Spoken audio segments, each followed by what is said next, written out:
What is going on, guys? My name is Jake and I made so many mistakes with credit cards that I have to share it on camera so you guys know. Let's get right into the video and figure out exactly what went wrong. All right, so mistake number one is changing my spending habits to hit the sign-up bonus on the Chase Sapphire Preferred. I wanted this 60,000 Chase Ultimate Rewards points, so I saw that $4,000 spending requirement and I said, F it. We're just gonna go ahead and apply anyway. And so we had to find a way to start spending $4,000, right? So what'd I do? I went on Amazon. As you know, one of the best places to spend money on things that you need. What'd I buy on Amazon? So I bought a camera. That's not this one because I had to sell that camera. Later in the video, I'll explain. Stupid stuff. I went out and bought a ton of food and, let's just have some fun. $4,000, I'm gonna get the reward, so I felt good doing it. This sucked because honestly, I was able to pay off the credit card and not get into any debt. But let me tell you guys, I had to sell the camera at a loss because I needed to pay for rent. But unfortunately, I couldn't sell the other stuff as I just kind of forgot about it or threw it in a closet and never think about it again. All the money that I would have saved on all this stupid spending would have been towards my college. You know what, guys? I would say if you want to avoid this problem, just start with no annual fee credit cards. I'm telling you, it's worth it. The value of the points doesn't even mean anything. It's a game, guys. It's a game. They're fake points, okay? They don't do anything. Just start slow. It's gonna be fine, okay? That's what I would recommend. Chase Freedom Flex, $500 spending requirement, 3 months. Anyone could do that. Don't go for a $4,000 spending requirement when you're 19.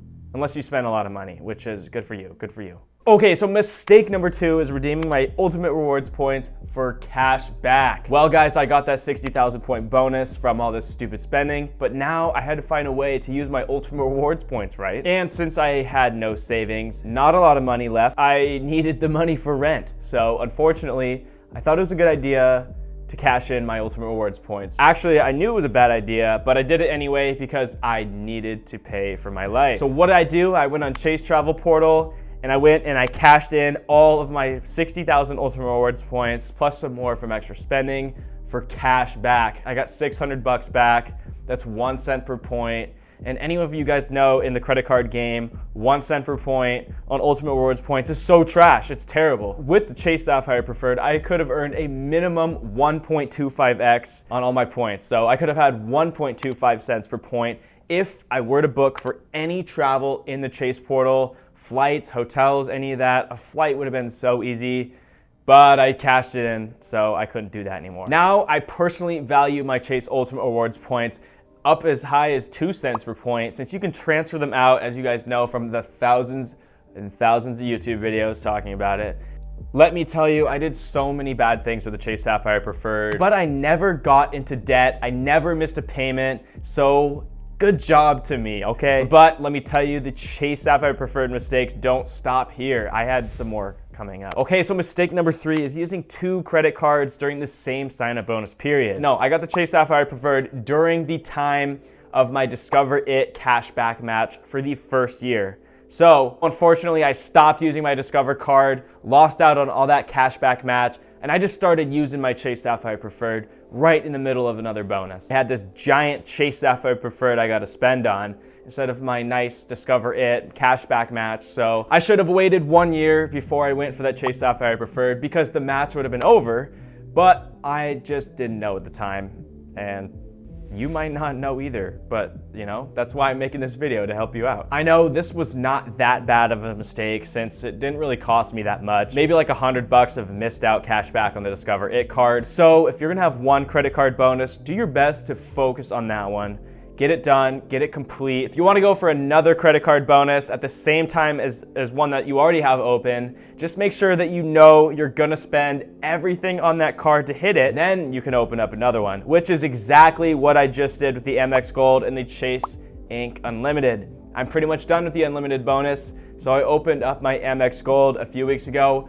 I'm having no issue here. Do you see how that makes sense? You gotta know if you can spend or not. It's complicated, but it shouldn't be. So mistake number 4 is signing up for a credit card with a 0% Intro APY offer because I needed the money. A 0% Intro APY offer basically works like this. You only need to make a $35 minimum payment or something like that every single month, and you don't get charged any interest on your entire balance. You could just keep racking up debt with your credit card, paying the minimum monthly balance, and then you won't get charged anything, and you can put as much as you want on these credit cards. Also, they gave me a $16,000 credit limit for some reason, which was way too much. I'm not gonna lie. I'll take it. I still have it open, but it's a lot. Let me tell you, this one is a little bit more strategic here. What happened was March 2020 hit. I went home, I was in college, so I went home and I decided I needed to find a way to make more money. I broke my lease, I paid thousands of dollars to do that, and I depleted my $5,000 of saving like that. So I got an idea, and it was to pressure wash driveways. I got my buddy,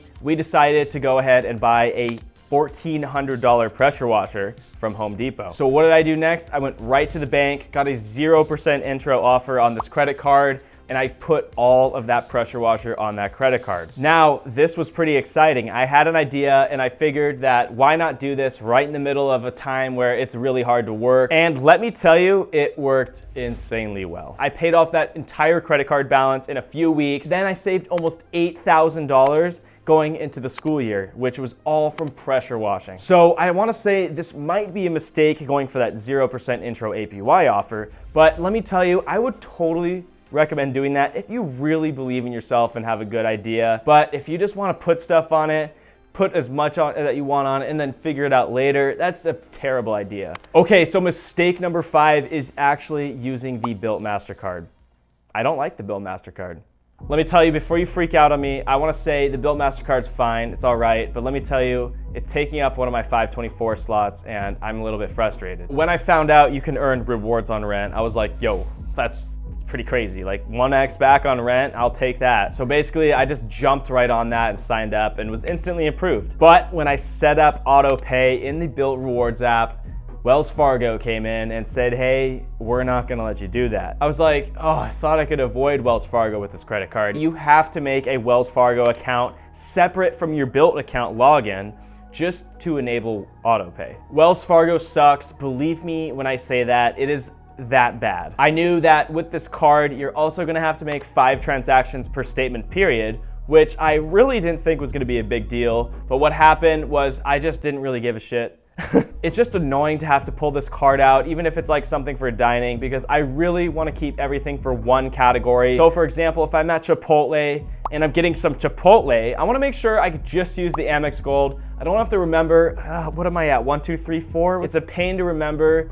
It is really frustrating.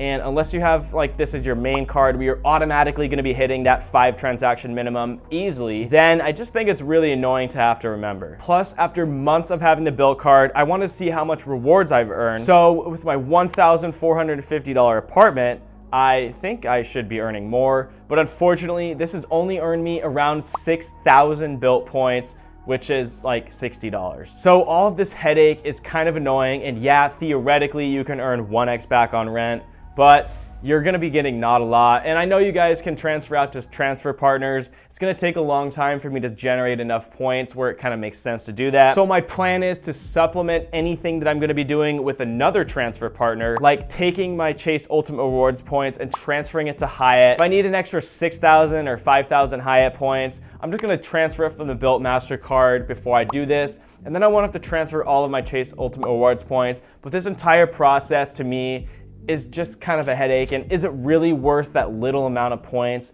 I just don't know. Plus on top of this, it is taking up a 524 slot, and I'm not gonna be getting any sign-up bonus for this card. So yeah, it pays my bills, it writes the check for me. I think that's nice, but it's just a pain in the ass. Okay, so I got a bonus for you guys. It is the Chase Ink Cash versus the Chase Ink Unlimited.